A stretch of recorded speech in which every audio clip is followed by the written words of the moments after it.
कहानी की शुरुआत में जॉन रहने की जगह ढूंढने के लिए सफेद घोड़े को नदी के उस पार ले गया, लेकिन किसी कारणवश घोड़ा आगे नहीं बढ़ा।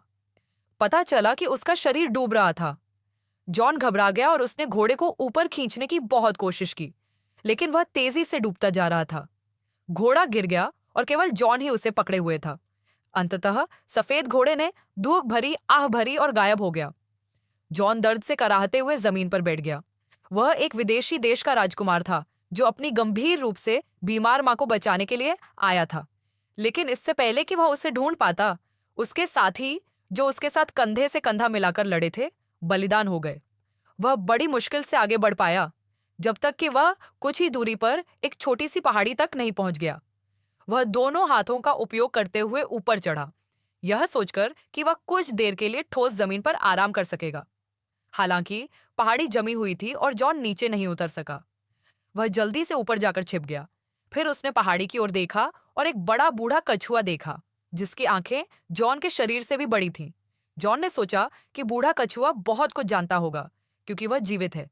जैसे ही वह स्थान पूछने वाला था, उसने देखा कि बूढ़े कछुए के चेहरे की विशेषताएं हिल रही थीं और तरल पदार्थ का एक बड़ा स्प्रे जॉन पर छिड़का गया। वह फिर से पेड़ के तने पर चढ़ गया और जब वह बोलने वाला था तो एक और स्प्रे उसकी ओर छिड़का गया। सौभाग्यवश इस बार वह तैयार था और समय रहते उसने पेड़ के तने को पकड़ लिया, जिससे वह नीचे गिरने से बच गया। उसने जल्दी से पूछा। हालांकि वह बहुत देर तक सोता रहा और उसे समस्या का पता लगाने में काफी समय लगा। जॉन ने एक दिशा की ओर इशारा किया और वह पुनः बांस खोजने की अपनी यात्रा पर निकल पड़ा। उसे पता नहीं था कि वह कितनी देर तक चला था, लेकिन उसे भारीपन महसूस होने लगा और उसका शरीर कीचड़ में ढसने लगा। इससे भी अधिक भयानक बात यह थी कि उसके पीछे एक भूखा भेड़िया था। निराशा में एक ड्रैगन बादलों से उड़कर आया और जॉन को पकड़ लिया। जो जॉन की तलाश कर रहा था, उसे मौत के मुंह से बचाया और पुनः आकाश में उड़ गया। जॉन फर के ढेर से बाहर आया। उसकी पीठ पर गुलाबी धब्बे थे। उसने सोचा कि उसे ड्रैगन ने पकड़ लिया है और उसे एक आरक्षित हथियार के रूप में इस्तेमाल किया है।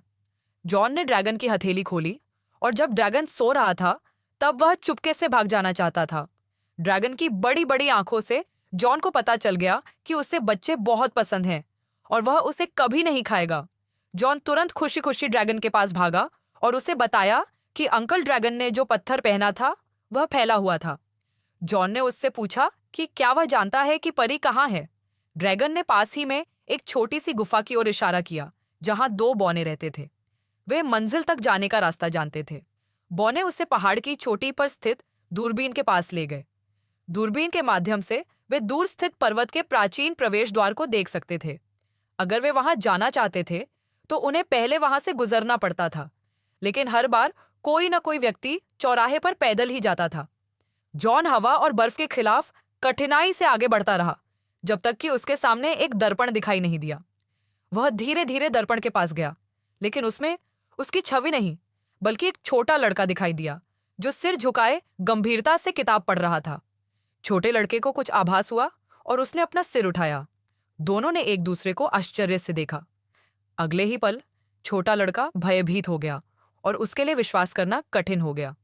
वह तो बस किसी कहानी के व्यक्ति को देख रहा था, लेकिन वह स्वयं को देख सकता था।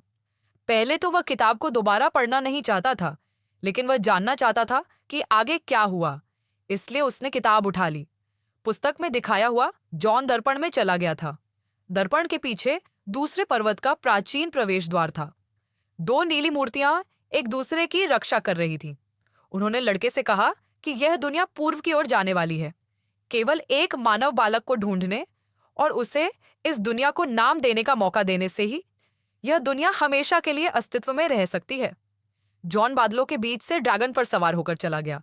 वे पहाड़ों और झीलों के ऊपर से उड़ते हुए, विशाल चांदी रहित रेगिस्तान के ऊपर से उड़ते हुए इस दुनिया के किनारे तक पहुंचने की कोशिश कर रहे थे, ताकि पौराणिक मानव को ढूंढ सके। विश्व की सीमा बहुत अस्थिर थी। इस उथल पुथल में ड्रैगन जीवित नहीं रह सका और जॉन सीधे नीचे गिर गया। सौभाग्यवश वह सुरक्षित और स्वस्थ था। वह समुद्र तट पर चलता रहा, लेकिन उसे कहीं भी ड्रैगन दिखाई नहीं दिया। वह अकेले ही पास ही स्थित पहाड़ तक पैदल जा सकता था। वह थका हुआ था, इसलिए थोड़ी देर आराम करने के लिए वह एक पत्थर पर टिक गया। कौन जानता था कि पत्थर जम जाएगा। पता चला कि यह पत्थर के राक्षस का बड़ा आदमी था। चूंकि दुनिया ढहने वाली थी, इसलिए यह कमजोर भी हो गया। उसने यहां से चले जाने को कहा, लेकिन जॉन ने तो जमीन ही तोड़ दी। वह घबराकर एक गुफा में चला गया। गुफा में बने भित्ति चित्र उनकी यात्रा को दर्शाते हैं। जब वह साहसी और आश्चर्यचकित हुआ तो उसने एक दुष्ट राक्षस का चित्र देखा। दूसरी तरफ एक भूखा भेदिया छिपा हुआ था।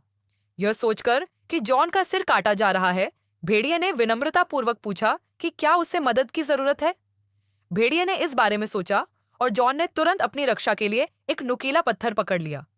1 सेकंड में भूखे भेदिए की हत्या कर दी गई। जॉन अंततः बच निकला, लेकिन बाहर दुनिया के ढहने के कारण तेज हवा चल रही थी। सौभाग्यवश ड्रैगन ने उस महत्वपूर्ण क्षण पर जॉन को उठा लिया। यहाँ वे काफी देर तक हवा में घूमते रहे और अंत में उन्हें एक चमकता हुआ महल दिखाई दिया। दोनों महल पर उतरे। वहां केवल एक सुंदर राजकुमारी थी, जिसकी आंखें उदासी से भरी थीं, और उसने जॉन से उसके साथ चलने को कहा। यह कहानी मूलतः एक परिकथा जैसी दुनिया है, जो मानव कल्पना द्वारा निर्मित है। इसे देखने के बाद कई लोग धीरे धीरे काल्पनिक दुनिया को भूल जाएंगे और परिणाम स्वरूप यह ढह जाएगी। जॉन को अंततः समझ में आ गया कि राजकुमारी का क्या मतलब था, और उसने खिड़की से सपना शब्द चिल्लाया। पलक झपकते ही ड्रैगन अपने आप में बदल गया। उसने पत्थर के राक्षस को देखा, जिसकी आत्मा वापस आ गई थी, और जॉन को सफेद घोड़े पर सवार देखा। जब तक वह कल्पना करता रहेगा, सपना हमेशा अस्तित्व में रहेगा।